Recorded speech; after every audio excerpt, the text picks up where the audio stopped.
Hello students, welcome to my channel. तो हमने new batch की क्लासेस स्टार्ट कर दी हैं बीए थर्ड सेमेस्टर के लिए, हर एक सब्जेक्ट के लिए। तो आज की वीडियो में बीए थर्ड सेमेस्टर इकोनॉमिक्स का यूनिट नंबर 2 पढ़ने वाले हैं। इकोनॉमिक्स का जो यूनिट नंबर 1 है उसके ऊपर ऑलरेडी वीडियो हमने अपलोड कर दी है और आज की वीडियो में हम यूनिट नंबर 2 पढ़ने वाले हैं। ये बात तो आपको पता ही है कि बीए थर्ड सेमेस्टर अर्थशास्त्र के अंदर जो आपके पेपर का नाम है वो है आर्थिक चिंतन का इतिहास। तो इसमें आपको केवल चिंतन के बारे में ही पढ़ना है, आर्थिक चिंतन के बारे में। तो यूनिट नंबर 2 के अंदर बहुत सारे विद्वानों के नाम दिए गए हैं जिनके आर्थिक चिंतन को आपको पढ़ना है, जैसे कि पंडित दीनदयाल उपाध्याय के बारे में, जेके मेहता के बारे में, एएस सेन के बारे में, जे भगवती के बारे में। तो आज की वीडियो में हम पंडित दीनदयाल उपाध्याय के आर्थिक चिंतन या आर्थिक विचार को पढ़ने वाले हैं और आपके एग्जाम के लिए आज का ये टॉपिक बहुत ही इम्पोर्टेंट है क्योंकि ये लॉन्ग क्वेश्चन में एग्जाम में दिया जाता है। एक बात और मैं आपसे कहूंगी कि अगर आप इकोनॉमिक्स के अलावा भी कोई सब्जेक्ट पढ़ रहे हैं तो सभी की क्लासेस सक्सेस मास्टर पॉइंट पे चल रही हैं, तो विजिट करके जरूर देखिएगा। चलिए देखते हैं पंडित दीनदयाल उपाध्याय के आर्थिक चिंतन को। सबसे पहले हम इनके जन्म और मृत्यु के बारे में जानेंगे क्योंकि ये बेसिक सी चीजें हैं, एग्जाम में अक्सर पूछ लेती हैं very short answer type questions में। तो इनका जो जन्म हुआ था वो 25 सितंबर 1916 में हुआ था और इनकी मृत्यु 11 फरवरी 1968 ईस्वी में हुई थी। तो नोट कर लीजिए क्योंकि जिनका पेपर सब्जेक्टिव होता है या जिनका ऑब्जेक्टिव होता है उन दोनों बच्चों के लिए इम्पोर्टेंट होगा और आज की क्लास दोनों बच्चों के लिए इम्पोर्टेंट होगी, चाहे पेपर सब्जेक्टिव हो या ऑब्जेक्टिव हो, क्योंकि क्वेश्चंस तो आपके यहीं से बनेंगे। पंडित दीनदयाल उपाध्याय के पिता का नाम भगवती प्रसाद उपाध्याय था और इनकी माता जी का नाम राम प्यारी था। पंडित दीनदयाल उपाध्याय जो थे ये एक बहुत ही महान दार्शनिक थे, समाजशास्त्री, अर्थशास्त्री और उच्च कोटि के चिंतक भी थे, विचारक और लेखक भी थे। तो आप देख सकते हैं ये क्या क्या थे, दार्शनिक, समाजशास्त्री, अर्थशास्त्री और उच्च कोटि के विचारक, लेखक। पंडित दीनदयाल उपाध्याय जो थे भारतीय जनसंघ के नेता भी थे। पंडित दीनदयाल उपाध्याय का जो आर्थिक विचार है, इन्होंने जो अपना आर्थिक विचार दिया है वो एकात्मक मानवतावाद के सिद्धांत पर पूरी तरीके से बेस्ड है। उनका मानना था कि जो आर्थिक विकास होता है इसका मुख्य उद्देश्य क्या होना चाहिए, मानव का कल्याण होना चाहिए। जो आर्थिक विकास हो उसका मेन पर्पस हो कि हर मनुष्य का विकास हो, उनका कल्याण हो। उपाध्याय जी का मानना था कि मानव जो है एक अविभाज्य इकाई है, इसको विभाज्य नहीं कर सकते और आर्थिक प्रणाली को इस तरीके से संरचित किया जाना चाहिए कि सभी मनुष्यों के समग्र विकास को बढ़ावा दिया जा सके, क्योंकि ये आर्थिक विकास के साथ साथ हर मनुष्यों का भी विकास और उनका कल्याण चाहते थे। पंडित दीनदयाल उपाध्याय जो थे उनका आर्थिक चिंतन एकात्म मानवतावाद से निष्पादित था। निष्पादित का मतलब होता है पूरा होना या कह सकते हैं किसी काम को अंजाम देना। तो इनका जो आर्थिक चिंतन है वो एकात्म मानववाद से निष्पादित है पूरी तरीके से, जिसमें व्यक्ति एकांकी नहीं है बल्कि संपूर्ण की एक इकाई है। मतलब उनका कहना है कि जो व्यक्ति है मन, बुद्धि, आत्मा और शरीर का एक समुच्चय है और उसको इन सब चीजों से अलग नहीं किया जा सकता, विभाजित नहीं किया जा सकता। और पंडित दीनदयाल उपाध्याय व्यक्ति के सर्वांगीण विकास के लिए एकात्म अर्थनीति का प्रतिपादन किया था। एकात्म अर्थनीति का मतलब है कि ऐसी अर्थनीति जो आर्थिक दृष्टिकोण तक सीमित न होकर जीवन को समृद्ध और सुखी बनाने के लिए लोगों को दिशाएं निर्देशित करती हो। और इनका मानना ये भी था कि किसी देश का आर्थिक विकास तभी संभव हो सकता है जब हम उस समाज के सबसे निचले पायदान पर जो व्यक्ति हैं, जो सबसे पिछड़े लोग हैं, जब तक हम उनका विकास नहीं करेंगे तब तक कोई भी समाज या कोई भी देश विकसित या उसका विकास नहीं हो सकता। तो इनका मानना था कि जो भी समाज के सबसे निचले पायदाने पे हैं, जो भी सबसे पिछड़े हुए लोग हैं, उनका विकास किया जाए तो समाज जो है वो ऑटोमेटिक डेवलप होता चला जाएगा।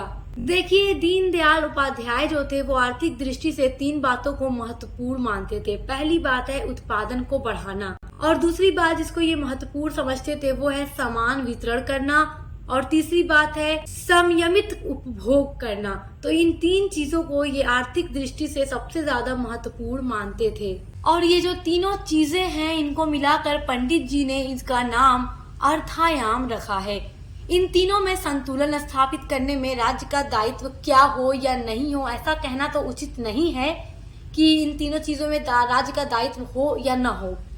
लेकिन पंडित जी का मानना था कि आर्थिक क्षेत्र में जो सामान्य नियोजन है या निर्देशन है या जो नियमन है और जो नियंत्रण है, उस पर राज्य सरकार का उस पर दायित्व होना चाहिए। देखिए, जो पंडित जी थे वो विकेंद्रित व्यवस्था के पक्षधर थे। ये आर्थिक सत्ता का केंद्रीकरण आर्थिक लोकतंत्र के विरुद्ध है। इनका कहना है कि जो भी चीजें हो आर्थिक क्षेत्र में वो विकेंद्रित होनी चाहिए, ये किसी एक के पक्ष में नहीं होनी चाहिए, इसका केंद्रीकरण नहीं होना चाहिए, जबकि विकेंद्रित होना चाहिए और हर एक के पक्ष में होना चाहिए, क्योंकि ये हर मनुष्य का विकास चाहते थे। पूंजीवादी अर्थव्यवस्था में आर्थिक केंद्रीकरण की प्रवृत्ति होती है, क्योंकि पूंजीवादी अर्थव्यवस्था आप पढ़ चुके हैं, मैं आपको पढ़ा चुकी हूँ पहले भी।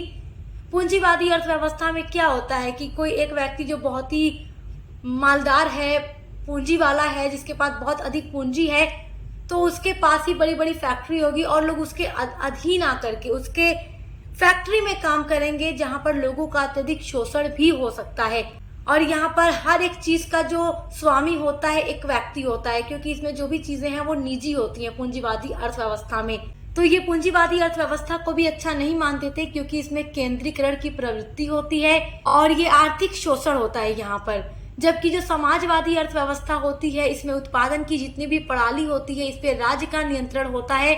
और जब राज्य का नियंत्रण होता है तो वहां पर समाज के हर लोगों को अपना डेवलप करने का मौका मिलता है, मतलब समाज के हर लोग अपने आर्थिक कंडीशन को सुधार सकते हैं। जबकि पूंजीवादी अर्थव्यवस्था में नहीं होता ऐसा, वहाँ आर्थिक शोषण की स्थिति हमें अधिक देखने को मिलती है। उनका मानना था कि दोनों ही जो व्यवस्थाएं हैं व्यक्ति के प्रजातंत्रीय अधिकार और स्वाभाविक विकास के प्रतिकूल है। अतः पंडित दीनदयाल उपाध्याय का ये मानना है कि आर्थिक क्षेत्र में विकेंद्रीकरण होना चाहिए और यहाँ पर विकेंद्रीकरण के साथ साथ शक्तियों का भी विकेंद्रीकरण होना चाहिए। अब आगे देखिए, पंडित दीनदयाल जी का मानना है कि आर्थिक क्षेत्र में सामान्य जो नियोजन है, निर्देशन है, नियमन है और जो नियंत्रण है, उन सभी का दायित्व राज्य सरकार के ऊपर होना चाहिए। इसीलिए उन्होंने राज्य को ही दायित्व दिया कि कौन से उद्योग धंधे राज्य के अधीन होंगे और जो भी भारी उद्योग होंगे उनका राष्ट्रीयकरण होना चाहिए। रक्षा उद्योग जो है, भारी पूंजी वस्तु उद्योग जो है, राष्ट्र के अधीन होना चाहिए।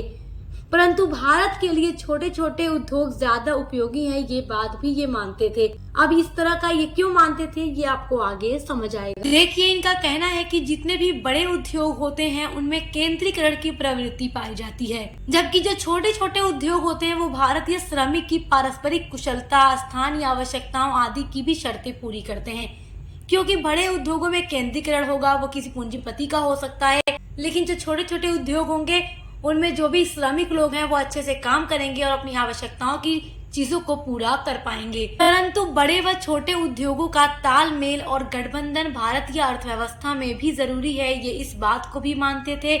इसीलिए दीनदयाल जी ने क्षेत्र निर्धारण की भी बात कही है और इस संदर्भ में उनका ये कहना था कि जितने भी लघु उद्योग हैं उपभोग वस्तुएं बनाएं और बड़े पैमाने के जो भी उद्योग हैं वो उत्पादन की वस्तुएं बनाएं, जिससे दोनों प्रकार के उद्योग भारत में आसानी से रह सकें। आइए अब पढ़ते हैं कृषि विकास के बारे में कि दीनदयाल उपाध्याय ने कृषि विकास के बारे में क्या बातें कही हैं।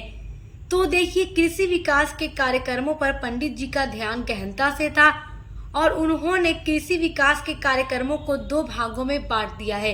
तो हम 2 भागों में बांट करके इनको अच्छे से समझ सकते हैं। पहला पॉइंट है प्राविधिक और दूसरा पॉइंट है संस्थागत। देखिए, प्राविधिक कार्यक्रम के अंतर्गत खेती की पद्धति में आधुनिकतम तकनीक के प्रयोग करने से हमें संकोच नहीं करना चाहिए, इनका ये कहना है। मतलब क्या कहा जा रहा है कि आज आप देख रहे हैं कि कृषि में टेक्नोलॉजी बहुत ज्यादा आ गई है और अलग अलग मशीनों के प्रयोग से खेती वगैरह की जा रही है। तो इनका कहना है कि हमें मशीनों का प्रयोग करने में हिचकिचाहट नहीं रखनी चाहिए, मगर मशीन का प्रयोग करते समय ये हमें जरूर ध्यान रखना चाहिए कि उससे किसान के हाथ बेरोजगारी न लग जाए। अगर सारा काम हम मशीन से ही करने लग जाएं तो जो भी गरीब किसान है वो तो बेरोजगार हो जाएंगे, फिर उनके पास कोई काम ही नहीं बचेगा। जहां तक हो सके मशीनों का काम करें, मगर इतना भी ज्यादा ना करें कि किसान बेरोजगार हो जाए और उन्हें अपना जीवन यापन करने के लिए कुछ बचे ही ना। कृषि विकास में जो दूसरा बिंदु आता है इनके विचार में आर्थिक चिंतन के, वो है संस्थागत कार्यक्रम के अंतर्गत इन्होंने भूमि सुधार, सहकारिता, कृषि क्षेत्र के लिए पूंजी आदि जुटाने की संस्थाएं विकसित करने पर भी पंडित जी ने अपने विचार व्यक्त किए थे। इनके आर्थिक चिंतन में देखिए जो दूसरा पॉइंट हम देख रहे हैं वो है हर हाथ को काम। तो पंडित दीनदयाल उपाध्याय जी हर हाथ को काम के सिद्धांत को प्रजातंत्र की रीढ़ मानते थे। ये आपके एग्जाम में अलग से भी क्वेश्चन पूछ सकता है कि पंडित दीनदयाल उपाध्याय जी के द्वारा दिया गया सिद्धांत हर हाथ को काम का वर्णन कीजिए। तो ये इस सिद्धांत को प्रजातंत्र की रीढ़ मानते थे और उनका कहना था कि भारत की हर जनता के पास, हर नागरिक के पास काम होना चाहिए, वो बेरोजगार नहीं होना चाहिए और उसके बदले उसे मजदूरी या सैलरी दी जानी चाहिए जिससे वो अपना जीवन यापन कर सके और अपना काम, उसे क्या काम करना है उसको चुनने में भी उसे पूरी स्वतंत्रता होनी चाहिए। जिस तरीके का वो काम करना चाहे वो खुद चुनकर उस काम को करे, उसकी उसे पूरी फ्रीडम होनी चाहिए। हर हाथ में काम होगा और हर किसी को काम के बदले प्रतिफल मिलेगा, सैलरी मिलेगी या मजदूरी मिलेगी, तो वो उससे अपने जीवन यापन को अच्छे से कर पाएगा, कोई बेरोजगार नहीं रहेगा। तो ये सिद्धांत बहुत अच्छा है। चलिए अब देखते हैं अगला सिद्धांत इनका है अंत्योदय का सिद्धांत। तो इसमें इन्होंने क्या बातें कही हैं देखिए। पंडित जी का मानना था कि किसी भी देश का आर्थिक विकास तभी संभव हो सकता है जब उस समाज के अंतिम छोर पर खड़े जितने भी लोग हैं उनका विकास किया जाए। अर्थात हम कह सकते हैं कि इनका ये कहना था कि समाज के निचले पायदान पर जो भी व्यक्ति खड़े हैं उनके उत्थान का प्रयास प्राथमिकता होनी चाहिए। जितने भी निचले पायदान के लोग हैं, जितने भी पिछड़े हुए लोग हैं, अगर उनका विकास होगा तभी उस समाज का विकास हो पाएगा। समाज मान लीजिए कि आगे बढ़ रहा है और जो भी लोग एकदम डाउन है वो डाउन ही रह जाए तो कैसे हम कह सकते हैं कि हाँ वो समाज पूरी तरीके से प्रोग्रेस कर रहा है। जब निचले पायदान के लोग भी उत्थान करने लगेंगे, आगे बढ़ने लगेंगे, तभी उस समाज का आर्थिक क्षेत्र में विकास अच्छे से हो पाएगा। तो आई होप कि आप पंडित दीनदयाल उपाध्याय के आर्थिक विचिंतन या उनके विचार को बहुत अच्छे से समझ गए होंगे।